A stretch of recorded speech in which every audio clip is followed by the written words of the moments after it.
दुनिया के शौक सबसे पाले नहीं जाते, दुनिया के शौक सबसे पाले नहीं जाते, शीशे के खिलौने हवा में उछाले नहीं जाते, मेहनत करने से मिलती है मंजिलें, हर एक काम तकदीर के भरोसे टाले नहीं जाते। नमस्कार साथियों, राम कैंपस यूट्यूब चैनल पे आप सभी का स्वागत है। साथियों, आज की क्लास में हम लोग करेंगे जैन धर्म से संबंधित क्वेश्चन।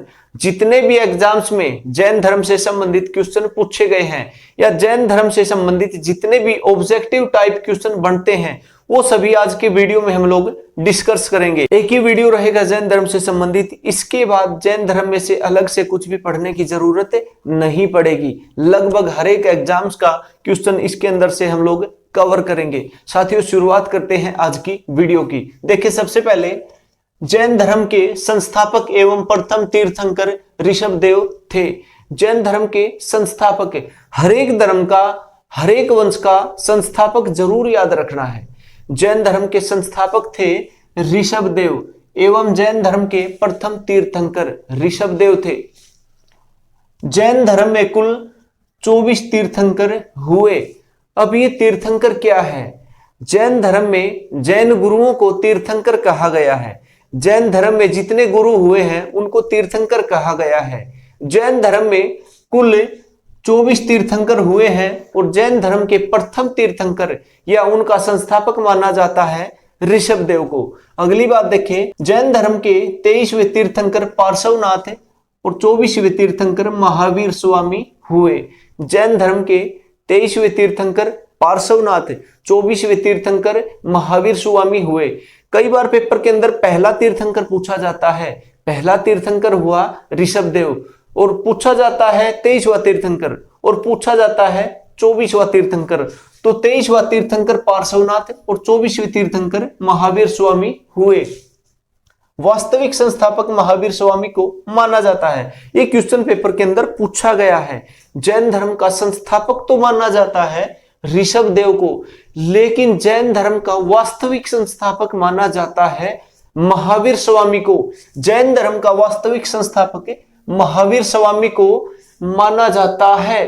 अगली बात देखें, महावीर स्वामी का जन्म 540 ईस्वी पूर्व में वैशाली के निकट कुंडल नामक ग्राम में हुआ। महावीर स्वामी का जन्म 540 ईसा पूर्व में वैशाली के निकट एक ग्राम है, गांव है कुंडल।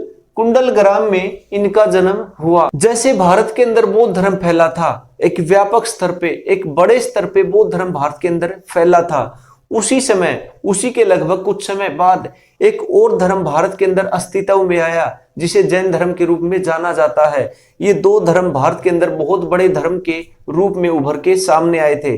आज जैन धर्म के बारे में हम लोग पढ़ रहे हैं। अगली बात देखो, बचपन का नाम वर्धमान। महावीर स्वामी के बचपन का नाम वर्धमान था। मैंने पहले वाले वीडियोज के अंदर भी बताया है, जितने भी संस्थापक हुए हैं इन सभी के बचपन का नाम जरूर याद रखना है हर एक स्टूडेंट्स को। महावीर स्वामी के बचपन का नाम था वर्धमान और महात्मा बुद्ध के बचपन का नाम था सिद्धार्थ। ये क्वेश्चन पेपर के अंदर पूछा गया है। पिता का नाम सिद्धार्थ और माता का नाम त्रिशला। महावीर स्वामी के पिता का नाम सिद्धार्थ था और उनकी माता का नाम त्रिशला था। अगर इनके कुल की बात की जाए तो ज्ञात्रिक कुल के सरदार थे इनके पिता। ज्ञात्रिक कुल के सरदार थे इनके पिता। विवाह है, महावीर स्वामी का विवाह हुआ यशोदा के साथ। महावीर स्वामी का विवाह हुआ यशोदा के साथ। संतान की अगर बात की जाए तो अणुजा प्रियदर्शनी, अणुजा प्रियदर्शनी या अणुजा प्रियदर्शना नाम से इनकी एक पुत्री थी। एक ही संतान थी, एक पुत्री थी जिनका नाम था अणुजा प्रियदर्शनी। और एक ही संतान महात्मा बुद्ध की थी, उनका एक पुत्र था जिसका नाम था राहुल। गृह त्याग, 30 वर्ष की आयु में गृह त्याग किया महावीर स्वामी ने। गृह त्याग से संबंधित क्वेश्चन पेपर के अंदर कई बार पूछा जाता है। महावीर स्वामी ने गृह त्याग कितने वर्ष की आयु में किया? 30 वर्ष की आयु में किया। अगर बुद्ध का पूछा जाए तो उन्होंने 29 वर्ष की आयु में गृह त्याग किया। महात्मा बुद्ध ने बिना बताए गृह त्याग किया था, लेकिन इन्होंने अपने बड़े भाई की आज्ञा से गृह त्याग किया था। इनके बड़े भाई का नाम था नंदीवर्धन। ज्ञान प्राप्ति, 12 वर्षों की कठिन तपस्या के बाद जम्बिक ग्राम में ऋजुपालिका नदी के तट पर साल वृक्ष के नीचे केवल ज्ञान की प्राप्ति हुई। ज्ञान प्राप्ति की बात है। महावीर स्वामी को ज्ञान प्राप्ति कब हुई, किस प्रकार हुई? महात्मा बुद्ध के बारे में हम लोगों ने देखा था कि 6 वर्षों की कठिन तपस्या के बाद उनको ज्ञान की प्राप्ति हुई, लेकिन इनको दुगुना समय लगा। 12 वर्षों की कठिन तपस्या के बाद महावीर स्वामी को एक ग्राम था जम्भिक, जिसका नाम था जम्भिक गांव के निकट ऋजुपालिका नदी के तट पर साल वृक्ष के नीचे केवल ज्ञान की प्राप्ति हुई। देखो, कई सन्यासी ऐसे होते हैं जो थोड़े समय तक तपस्या करते हैं, थोड़े समय तपस्या करने के बाद उनको सब्र नहीं होता, उनको संतोष नहीं होता, वो ये समझते हैं कि बस ज्ञान की प्राप्ति नहीं होगी।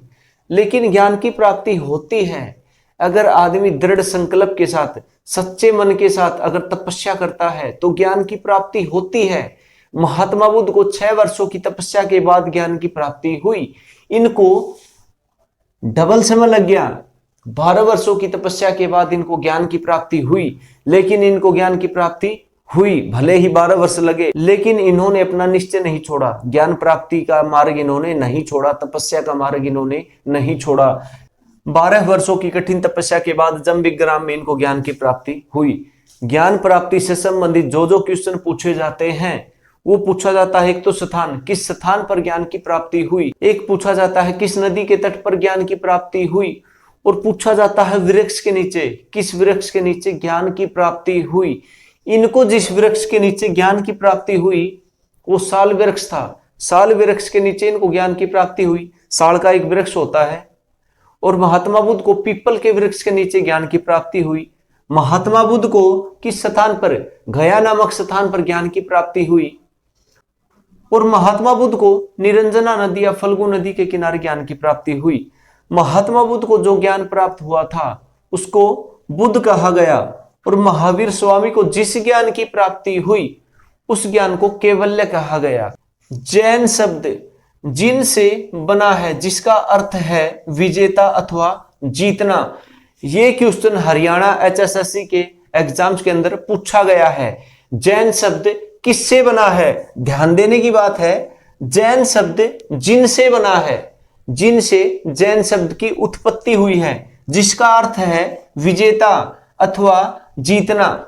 जीतना किसको? अपनी इंद्रियों के ऊपर विजय प्राप्त करना, उसका अर्थ होता है जिन। जिन का अर्थ होता है विजेता या जीतना, अपनी इंद्रियों को जीतना।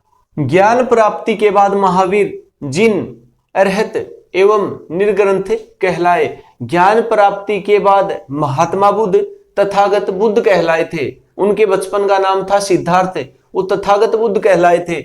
लेकिन महावीर स्वामी ज्ञान प्राप्ति के बाद क्या कहलाए? जिन, अरहत एवं निर्ग्रंथ।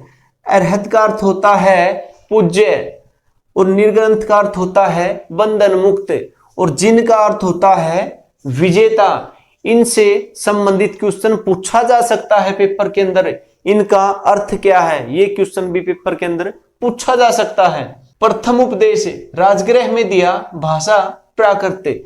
महात्मा बुद्ध ने भी अपना प्रथम उपदेश दिया था। ज्ञान प्राप्ति के बाद महावीर स्वामी ने अपना प्रथम उपदेश राजगृह में दिया और प्राकृत भाषा में अपना उपदेश दिया। स्थान भी पूछा जाता है और भाषा भी पूछा जाता है। प्राकृत भाषा, जिसे अर्धमागधी भाषा भी कहा जाता है, महावीर स्वामी ने अपना प्रथम उपदेश राजगृह में दिया और प्राकृत भाषा में दिया, अर्धमागधी भाषा में दिया। अगली बात देखें, महावीर स्वामी के प्रथम अनुयायी उनके दामाद जामिल बने। महावीर स्वामी के प्रथम अनुयायी, उनके प्रथम शिष्य और कोई नहीं बना, उनका दामाद बना था। उनका पहला शिष्य उनका दामाद बना, जिसका नाम था जामिल, या कई जगह जमाली भी लिखा मिलता है। जामिल या जमाली, उनका दामाद, उनका प्रथम अनुयायी बना। प्रथम जैन भिक्षुणी चंदना बनी। प्रथम जैन भिक्षुणी, बौद्ध धर्म की पहली महिला भिक्षुणी कौन थी? महाप्रजापति गौतमी। और जैन धर्म की प्रथम महिला भिक्षुणी कौन थी? प्रथम भिक्षुणी जैन धर्म की चंदना थी। कई किताबों में इसको चंपा भी लिखा गया है। जैन धर्म की प्रथम भिक्षुणी चंपा थी। वैसे इसका नाम चंदना था। चंपा क्या था? एक अंग महाजनपद था। अंग महाजनपद की राजधानी थी चंपा। वहां का एक जो राजा था, वहां का जो शासक था, उसकी पुत्री थी चंदना। वो जैन धर्म की प्रथम भिक्षुणी बनी। अगली बात देखिए, महावीर ने अपने शिष्यों को 11 गणधरों में विभाजित किया, जिन्हें गंधर्व कहा गया। महावीर ने अपने 11 शिष्यों को 11 गणधरों में विभाजित किया, 11 वर्गों में बांट दिया, उनको 11 अलग अलग व्यक्ति बना दिए, अलग अलग 11 गणधरों में विभाजित कर दिया गया और उनको गंधर्व कहा गया। मृत्यु 72 वर्ष की आयु में मृत्यु और जन्म इंपॉर्टेंट है। कितने वर्ष की आयु में उनकी मृत्यु हुई? महात्मा बुद्ध के बारे में भी हमने पढ़ा था। मृत्यु 72 वर्ष की आयु में। महावीर स्वामी की मृत्यु 72 वर्ष की आयु में 468 ईसा पूर्व में पावापुरी बिहार में हुई महावीर स्वामी की मृत्यु। आर्य सुधर्मा गंधर्व महावीर स्वामी की मृत्यु के बाद भी जीवित रहा। आर्य सुधर्मा कौन था? गंधर्व। जो 11 शिष्य, जो 11 गणधर महावीर स्वामी ने बांटे थे, जिनको गंधर्व कहा जाता था, उनमें से एक था आर्य सुधर्मा नामक गंधर्व।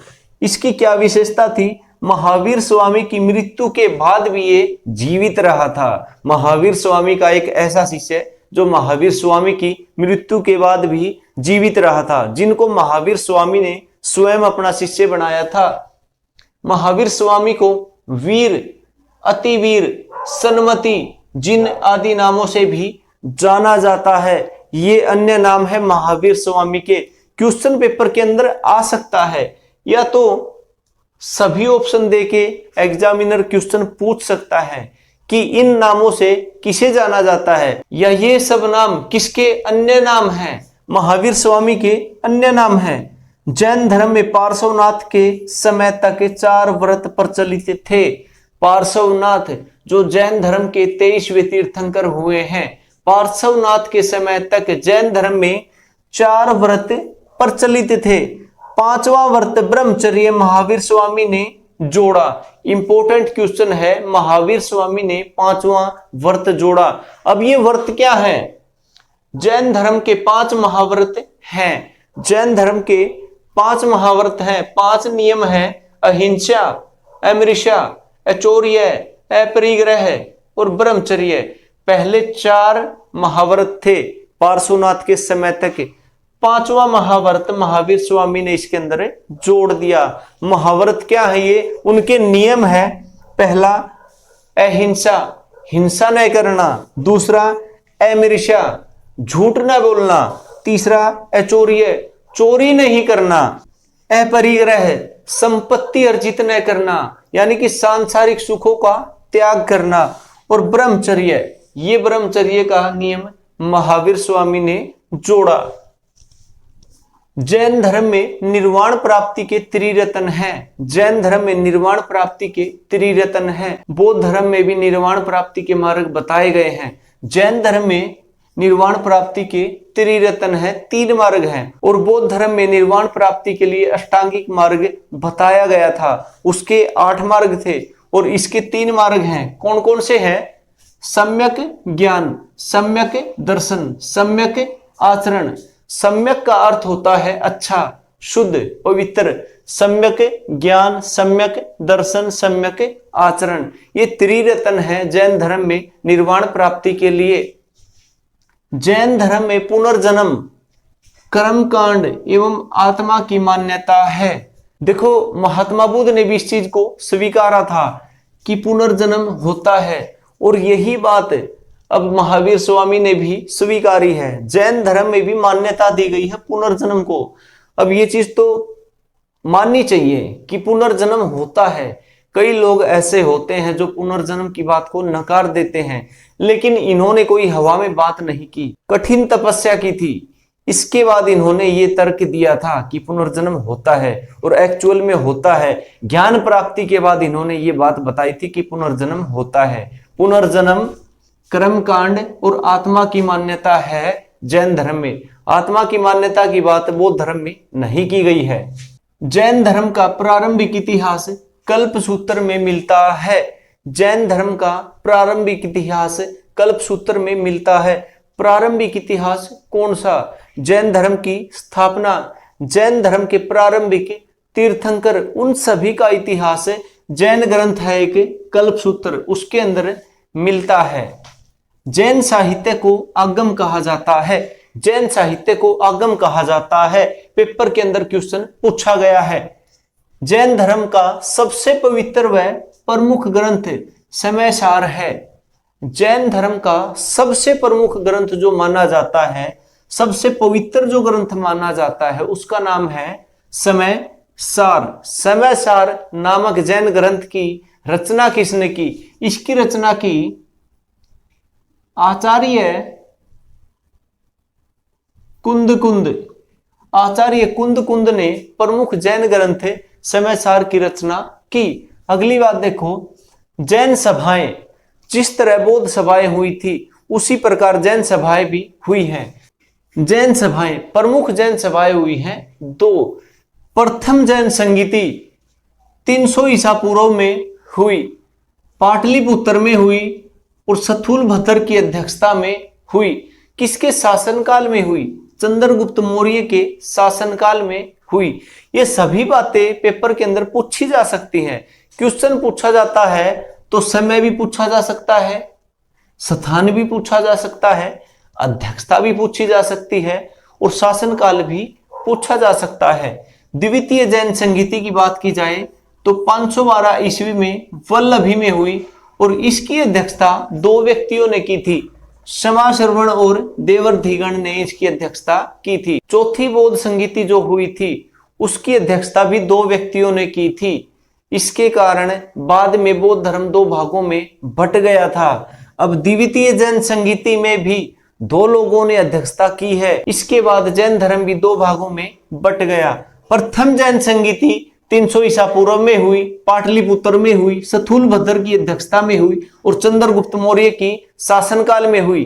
द्वितीय जैन संगीति 512 ईस्वी में वल्लभी में हुई। वल्लभी कहाँ है? गुजरात में।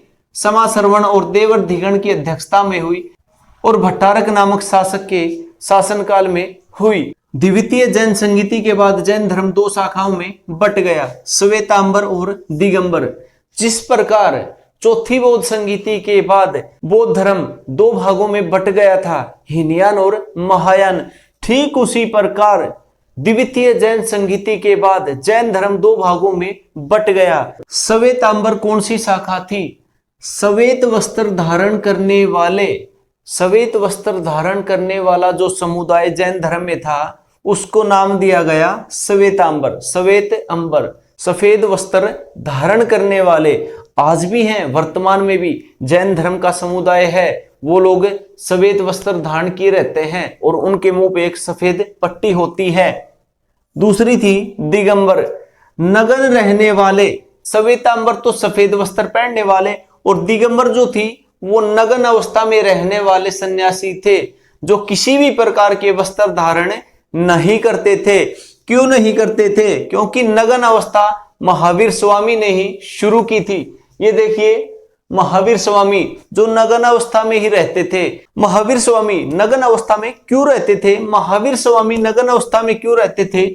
इसके भी कारण माने जाते हैं। एक तो बात ये मानी जाती है कि उन्होंने तपस्या की। तपस्या कितने वर्षों तक की? 12 वर्षों तक इन्होंने तपस्या की। 12 वर्षों तक इन्होंने कोई दूसरा वस्त्र नहीं पहना। 12 वर्षों तक तपस्या की। इनके वस्त्र धीरे धीरे फट के नीचे गिरने लगे। इनके वस्त्र पुराने हो चुके थे, धीरे धीरे फट के नीचे गिरने लगे, जिस प्रकार इनकी अवस्था जो है नग्न हो गई थी। वस्त्र एक सांसारिक चीज है और इनका मानना यह था कि सन्यासी को सांसारिक चीजों का त्याग कर देना चाहिए। इसी कारण इन्होंने वस्त्र धारण नहीं किया। दूसरी जो मान्यता है वो ये है कि साधु जो होता है, सन्यासी जो होता है, साधु की छवि जो होती है वो बेदाग होती है। बेदाग कैसी? कि उसके मन में किसी के प्रति कोई भी बुरी भावना नहीं होती। काम, क्रोध, लोभ, अहंकार, इन सब से साधु की छवि दूर होती है, साधु की छवि बेदाग होती है। सभी व्यक्तियों के लिए उनका दृष्टिकोण बिल्कुल समान होता है, बिल्कुल शुद्ध होता है, सम्यक होता है। साधु की छवि बेदाग होती है और सभी के प्रति उनका दृष्टिकोण सम्यक होता है। इस कारण अगर उनका दृष्टिकोण अच्छा है तो फिर वस्त्र पहनने की जरूरत नहीं है। वस्त्र पहनने की जरूरत क्यों है? अगर इंसान का दृष्टिकोण अच्छा नहीं है, अगर उसके अंदर बुरी भावना है, तो उसको वस्त्र पहनने की जरूरत थी। लेकिन साधु की बात की जाए तो साधु की छवि बेदाग होती है, अंदर से निष्काम भावना उनकी होती है। इसी कारण उन्होंने वस्त्र का परित्याग कर दिया। अगली बात देखें, बौद्ध साहित्य में महावीर स्वामी को निगंठ नाथ पुत कहा गया है। बौद्ध साहित्य में भी महावीर स्वामी का जिक्र है। बौद्ध साहित्य में महावीर स्वामी को निगंठ नाथ पुत कहा गया है। प्रमुख जैन तीर्थंकरों के प्रतीक, ये क्वेश्चन पेपर के अंदर पूछा जा सकता है। जैन धर्म के अंदर 24 तीर्थंकर हुए हैं, लेकिन उनमें से कुछ प्रमुख नाम है, कुछ प्रमुख जैन तीर्थंकरों के नाम हैं और उनके प्रतीक जो जैन धर्म में उनके प्रतीक दिए गए हैं, इनसे संबंधित क्वेश्चन पूछे जा सकते हैं। प्रमुख नाम कौन कौन से हैं? पहला है ऋषभदेव, ये क्रम के अनुसार भी है। पहला जैन तीर्थंकर ऋषभदेव, इनका प्रतीक है सांड, ऋषभदेव सांड। दूसरा है क्रम के अनुसार दूसरा तीर्थंकर अजीतनाथ, इनका प्रतीक है हाथी। नौवां तीर्थंकर क्रम के अनुसार है नौवां तीर्थंकर पुष्पदंत, इनका प्रतीक है मगरमच्छ। और 22वां है अरिष्टनेमी, इनका है शंख। 23वां तीर्थंकर है पार्श्वनाथ, इनका प्रतीक है सर्प यानी कि सांप। और 24वां तीर्थंकर महावीर स्वामी, 24वें तीर्थंकर और अंतिम तीर्थंकर महावीर स्वामी, इनका प्रतीक है सिंह यानी कि शेर, सिंह। तो ये थे प्रमुख तीर्थंकर और उनके प्रतीक। साथियों, आज के वीडियो में हमने किया जैन धर्म से संबंधित क्वेश्चनों के बारे में डिस्कस। इसी टॉपिक में से लगभग क्वेश्चन पूछे जाते हैं जैन धर्म से संबंधित, और ये सभी क्वेश्चन करने के बाद मेरा मानना ऐसा है कि पेपर के अंदर ऐसा कोई क्वेश्चन नहीं पूछा जाएगा जो इस टॉपिक में से आपका कवर न हुआ हो। साथियों, आशा करता हूं कि आज के वीडियो में दी गई जानकारी आप लोगों को पसंद आई होगी और आपके लिए आने वाले एग्जाम्स में हेल्पफुल रहेगी। साथियों, आज की वीडियो आपको कैसी लगी कमेंट करके जरूर बताएं, और मेरा आपसे अनुरोध है कि इस वीडियो को शेयर करें अपने साथियों के पास, अपने दोस्तों के पास। साथियों, अगर वीडियो आपको पसंद आया हो तो वीडियो को लाइक करें, और साथियों मेरे चैनल को सब्सक्राइब करें। जो भी साथी चैनल के ऊपर पहली बार आया है, जो भी साथी मेरा वीडियो पहली बार देख रहा है, उनसे मेरा अनुरोध है कि चैनल को सब्सक्राइब करें। साथियों, आज की क्लास में इतना ही। नमस्कार, धन्यवाद, आपका दिन शुभ रहे।